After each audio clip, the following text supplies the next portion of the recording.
નવસારી શહેર અને જિલ્લામાં સતત વરસી રહેલા વરસાદના કારણે અનેક વિસ્તારોમાં જળબંબાકારની સ્થિતિ સર્જાઈ છે।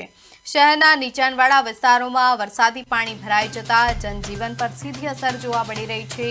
માર્ગો પર પાણી ભરાવાના કારણે વાહન ચાલકો અને સ્થાનિક લોકોને અવરજવરમાં મુશ્કેલીનો સામનો કરવો પડી રહ્યો છે। પરિસ્થિતિને પહોંચી વળવા નવસારી મહાનગરપાલિકા તંત્ર એલર્ટ મોડમાં આવ્યું છે। શહેરમાં વોટર લોગિંગની સમસ્યાનો ઝડપથી ઉકેલ લાવવા માટે મહાનગરપાલિકાએ 13 વિશેષ ટીમો બનાવી વિવિધ વિસ્તારોમાં પાણીના નિકાલ અને રાહત માટે કામગીરી શરૂ કરી છે।